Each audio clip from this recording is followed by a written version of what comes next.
So hello and welcome guys, this is Ashutosh, your host, and I welcome you all in this new video tutorial session of new segment of concept of the day of electrical machines.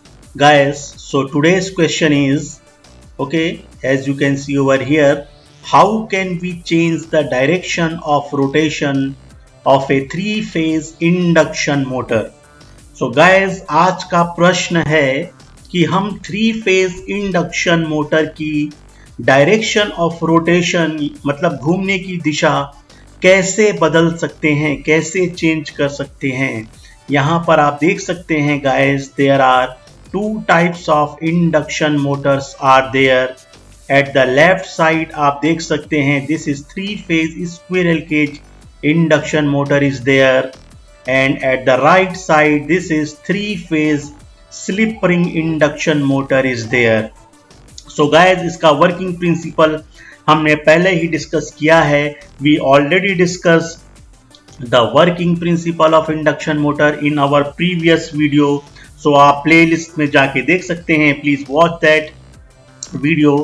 So guys, today's question is how can we change the direction of rotation of three phase induction motor. So guys, simply the answer is कि किसी भी दो terminals को इन तीन terminal में से R, Y, B are the three terminals, so किसी भी दो टर्मिनल्स को इंटरचेंज करके हम इंडक्शन मोटर की दिशा को बदल सकते हैं. सो गाइस, आप यहाँ पर देख सकते हैं, by interchanging any of the two phases out of the three phases we can change the direction of rotation of three phase induction motor. So guys, आप यहाँ पर देख सकते हैं, ये वाइंडिंग दिखाई गई है कि किस तरीके से there are three phases, जैसे कि यहाँ पर A, B, C या R, Y, B यहाँ पर लिया गया है. R, Y, B, R means red wire, red phase, Y means this is the color of phases, okay, red, yellow and blue. So this is three phase AC supply provided to the stator armature winding. यह three phase AC supply है जो armature windings पे दी जाती है guys, और एक घूमने वाली मैग्नेटिक फील्ड जिसको आप बोलते हैं रोटेटिंग मैग्नेटिक फील्ड प्रोड्यूस करती है, और वह उसकी दिशा जो है वो क्लॉकवाइज पाई जाती है. इस तरीके से बेसिकली क्लॉकवाइज डायरेक्शन में वो घूमती है, और जिसकी स्पीड सिंक्रोनस स्पीड कहलाती है. NS equal to 120 F1 upon P RPM उसका फॉर्मूला है जो हम ऑलरेडी डिस्कस कर चुके हैं गाइस. तो यहाँ पर अगर आपको डायरेक्शन ऑफ रोटेशन चेंज करना है, जैसे कि ये A फेज है, देखिए windings, this is A, this is B and this is C. So three windings are kept mechanically kept at 120 degree displacement. Okay, आप यहाँ पर देख सकते हैं. तो अगर आपका फेज सीक्वेंस ABC है या RYB है, तो this produces A clockwise rotating magnetic field. तो यह प्रोड्यूस करेगा घूमने वाली मैग्नेटिक फील्ड क्लॉकवाइज डायरेक्शन में, इन दिस डायरेक्शन.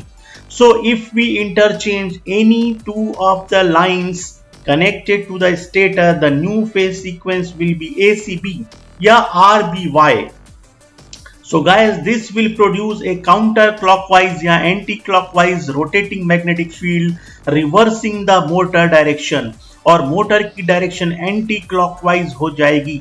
तो अगर आप तीन में से कोई से भी दो फेजेस को इंटरचेंज करते हैं, जनरली गाइस हमारे इंडिया में, भारत में R को इंटैक्ट रखा जाता है, R इज द रेफरेंस, और Y और B में से किसी भी दो को इंटरचेंज करते हैं, Y और B को इंटरचेंज करते हैं जनरली.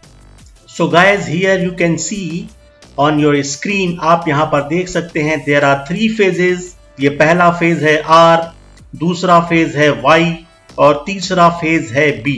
और ये मोटर चल रही है. मान लीजिए इसका रोटर, अगर रोटर का डायरेक्शन मान लीजिए अगर एंटी क्लॉकवाइज है, अगर इन वन डायरेक्शन, आप कोई से भी डायरेक्शन ले सकते हैं, सपोज मान लीजिए ये एंटी क्लॉकवाइज है, तो अगर आप Y और B को इंटरचेंज करते हैं थ्री फेज सप्लाई में से, ओके, ये Y और B को यहाँ पर देखिए इंटरचेंज किया गया है, तो डायरेक्शन ऑफ रोटेशन रोटर का जो है वो इसके विपरीत हो जाएगा. जो पहले जो डायरेक्शन थी रोटर की उसके अगेंस्ट में डायरेक्शन जो हो जाएगी वो रोटर मूव करेगा। जैसे यहाँ एंटी क्लॉकवाइज दिशा दिखाई गई है और यहाँ पर क्लॉकवाइज दिशा में रोटर घूमता हुआ नजर आता है। So basically guys, so answer is by interchanging any of the two phases out of three phases, we can change the direction of rotation of three-phase induction motor. So guys, basically एक video हम देखेंगे जो virtual labs IITs के द्वारा develop किया गया है, जहां मैंने बताया है कि देखिए ये 3 वाइंडिंग्स दिखाई गई हैं। These are the 3 वाइंडिंग्स जो 120 डिग्री फेज डिस्प्लेसमेंट पर रखी गई है। These are the 3 कॉइल्स और windings mechanically placed at 120 degree phase displacement, और उसको 3 फेज सप्लाई दी जा रही है। देखिए आप देख सकते हैं, you can see over here phase 1, phase 2, phase 3, these are the 3 phases. और ये न्यूट्रल फॉर्म किया गया है, न्यूट्रल बना हुआ है यहाँ पर।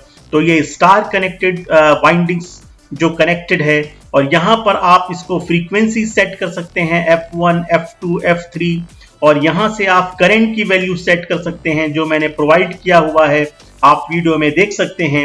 और गाइज यहाँ से आप कॉइल की पोजीशन चेंज कर सकते हैं। This is the knob for changing the coil positions. 1 से लेके 10 तक यहाँ पर जो पॉइंट्स दिए गए हैं, इस पोजीशंस पर आप इस कॉइल पोजीशंस को रख सकते हैं। तो हमने ये वाली पोजीशन सेट की हुई है और ये 120 डिग्री डिस्प्लेसमेंट पर रखी है।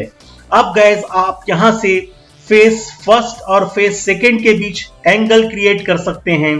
फेज डिस्प्लेसमेंट 120 डिग्री जैसे हमने रखा हुआ है। We already kept the difference, phase difference between one first phase and second phase, that is 120 degree आप यहाँ पर देख सकते हैं। और यहाँ पर आप देख सकते हैं फेज 1 और 3 के बीच 240 डिग्री का फेज डिस्प्लेसमेंट है। So guys, rotating magnetic field कैसे बनती है ये हम देख सकते हैं आगे वाले वीडियो में। देखिए जैसे कि यहाँ पर ये पॉलीफेज सप्लाई सिस्टम दिखाया गया है, ये 3 फेज सिस्टम है, और ये वीडियो मैं प्ले कर रहा हूं तो आप देखिए किस तरीके से रोटेटिंग मैग्नेटिक फील्ड रोटेट करती है। So as you can see over here, as the 3 phase supply progresses, जैसे जैसे ये आगे बढ़ती है वैसे वैसे ये जो वेक्टर है, रिजल्टेंट वेक्टर मूव करता है, और यही रोटेटिंग मैग्नेटिक फील्ड है जो जनरली गाइस क्लॉकवाइज डायरेक्शन में रोटेट करती है। अगर RYB फेज सीक्वेंस है, if the phase sequence is RYB, so the direction of rotating magnetic field is always clockwise।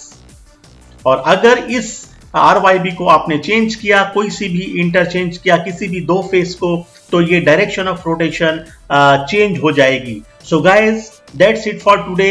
आप देखिए वर्चुअल लैब्स का वीडियो जिसमें आप समझ जाएंगे कि किस तरीके से डायरेक्शन ऑफ रोटेशन हम चेंज कर सकते हैं रोटेटिंग मैग्नेटिक फील्ड का। So thank you.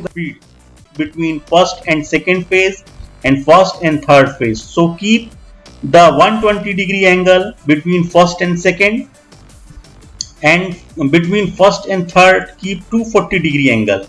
So now you can see this is called rotating magnetic field. Okay, because you know what is rotating magnetic field, because whenever the 3 phases are at 120 degree, here you can see RYB at 120 degree, then rotating magnetic field can be produced. So this is now the poles are rotating. Okay, poles are rotating. So this is called rotating magnetic field, and this is the black one is the resultant vector. Okay, and it is rotating. So you can produce rotating magnetic field by changing the coil positions. And if you change or alter the coil positions, there will be some change in the behavior of magnetic field.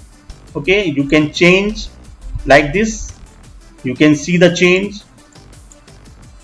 Okay, you can see the change in magnetic behavior. Okay, so this is the position, and also you can see by changing the phase shift. Okay, you can see, and if you alter, okay, this is the reverse direction. You have changed the angle phase shift between first and third 120 degree, and between first and second 240 degree. So the direction of magnetic field is reversed. Okay, you can also reverse, change this between phase shift between 1 and second keep 120 degree, and between 1 and third 240 degrees. So see this, the direction of rotating field is changed. It becomes, you can see this is the anti-clockwise. This is the anti-clockwise, and when you, okay, 120 degree na, okay, this is anti-clockwise, and when you keep the phase shift 240 degree between first and second, and between 1 and third 120 degree, then you can see the direction of rotating magnetic field is changed and it becomes clockwise. You can see guys, this is the vector formation, resultant vector is black.